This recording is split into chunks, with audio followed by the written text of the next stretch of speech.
Sometimes the truth has a price. That may be the lesson of a Virginia police officer who says in trying to do the right thing, he ended up paying for it. Of one man who confronted truth and consequences.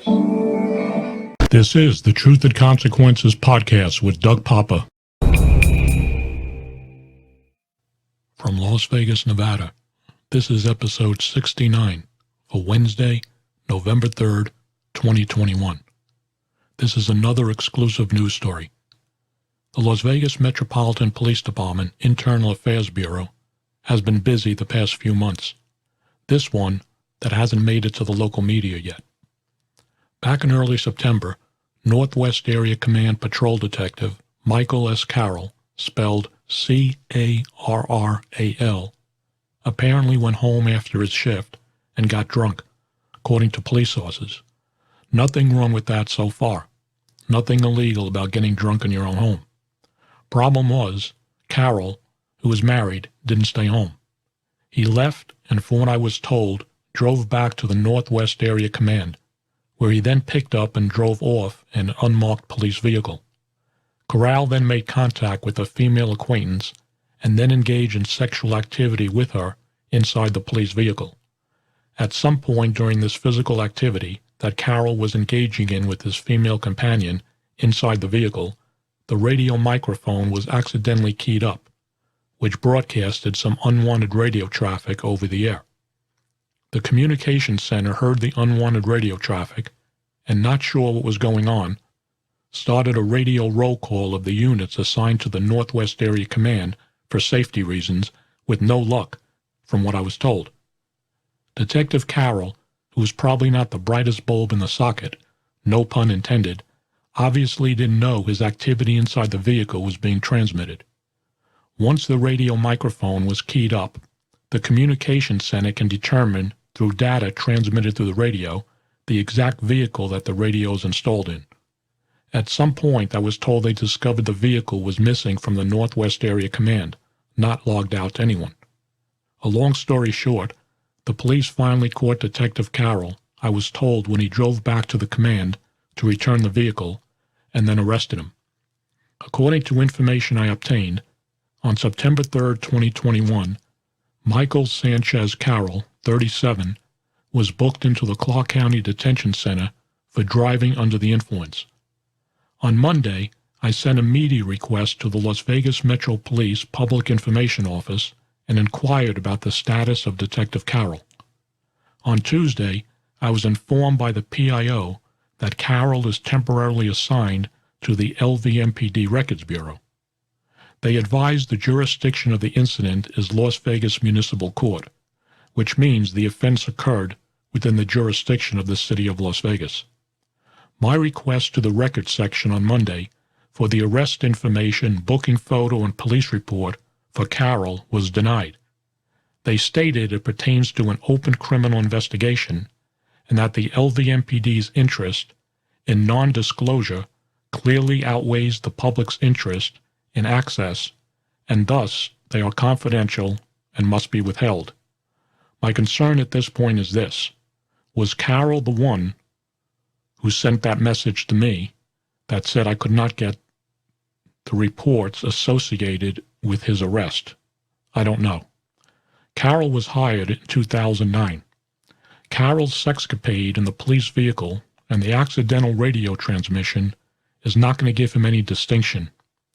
Sources said that honor was bestowed to a now retired police sergeant who found himself in hot water for a similar incident many years ago, when he was engaging in sexual activity with the female while on duty inside his patrol vehicle, and yes, somebody actually accidentally hit the radio mic, which broadcasted the activity inside the vehicle across the radio.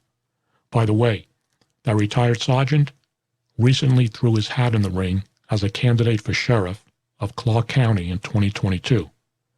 According to sources, another Internal Affairs Bureau investigation involves a police officer assigned to the Downtown Area Command. From what I was told, his wife turned him into Internal Affairs after she discovered he was engaged in a sexual relationship with her 16-year-old sister. I was told he has been on administrative leave for over a month. He has about 2 years on the department. Under Nevada law, 16 is the age of consent. I wouldn't be surprised, though, if the Internal Affairs investigation is trying to determine if the police officer had any type of sexual relationship with his sister-in-law prior to her turning 16. If that is the case, and they can prove that, under Nevada law, he could be charged with statutory sexual seduction, even if it was consensual, which would be a felony because of his age. If that would be the case, this would go beyond just him cheating on his wife. One police officer made the comment to me that if cheating on your spouse was a crime, half of the Las Vegas Metro Police would be out of a job. Like I said, the Internal Affairs Bureau has been busy. Another Internal Affairs investigation involved a complaint against a married sexual assault detail lieutenant who was involved in an affair with the female subordinate. Sources say complaints were made against the lieutenant to Internal Affairs, both by telephone and in writing. In a separate incident, on Monday, October 25th, criminal intelligence detective Richard Chavez was drunk while driving his unmarked department vehicle, got into an accident, and then fled the scene of the accident. He was subsequently arrested and booked into the Clark County Detention Center and then released on his own recognizance. Court records indicate Chavez was charged with driving under the influence of alcohol and/or controlled or prohibited substance, first offense, duty to stop at scene of an accident involving damage, and fail to obey red traffic light. Chavez's court date is scheduled for February 22, 2021. He has been on the force for about 22 years. I was told he's on modified duty with pay.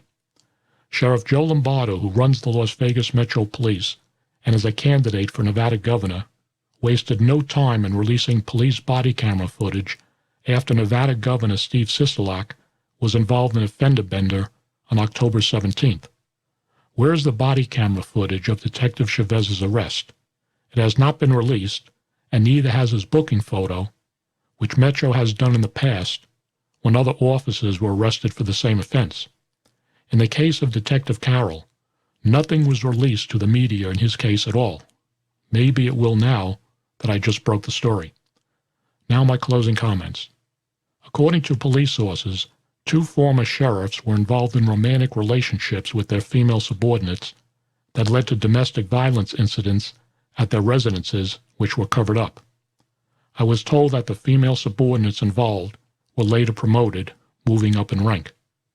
Another former sheriff was a notorious drunk who once fell out of his chair at a departmental staff meeting, I was told, and on another occasion, the same married sheriff was engaging in sexual activity inside a Las Vegas hotel elevator with the hotel employee, without realizing that the entire sexcapade was being recorded on the hotel elevator surveillance camera. This has been the leadership of the Las Vegas Metro Police over the years: cover-ups, lies, and unprofessional conduct. In episodes 54 and 56, I exposed Sheriff Lombardo's cover-up of police negligence that led to the 2019 kidnapping and rape of a 12-year-old girl. Lombardo's undersheriff at the time, Kevin McMahill, was also complicit in that cover-up. Award-winning documentary filmmaker Ramsey Dennison exposed an incident with former undersheriff Kevin McMahill that occurred back in the mid-90s when McMahill and another police officer allegedly told a woman to eat crack and show them her vagina. The police later settled a lawsuit that was filed by the woman, and McMahill left the department after that incident, only to be hired back sometime later, according to Dennison's expose. McMahill, who retired last year, is now a candidate for sheriff of Clark County, Nevada, in 2022. McMahill is going to have to explain that incident and much more. Kevin McMahill wants to be the highest law enforcement officer in Southern Nevada, commanding the Las Vegas Metropolitan Police Department. Police sources familiar with McMahill have said he has a serious drinking problem and has made personnel decisions that affected other officers while off duty and under the influence of alcohol. Well, will the circle ever be unbroken when it comes to so-called leadership within the Las Vegas Metro Police? For the sake of the majority of the good officers on the department and the Clark County community, I would hope so. But then again, that may be wishful thinking. One more thing before I go. This is an open invitation to Sheriff Lombardo, candidate for Nevada governor, and Kevin McMahill, candidate for sheriff, to schedule an on-the-record, unedited, recorded interview with me. No holds barred. Thanks for listening, folks, and remember to subscribe to my YouTube channel, Truth and Consequences with Doug Poppa.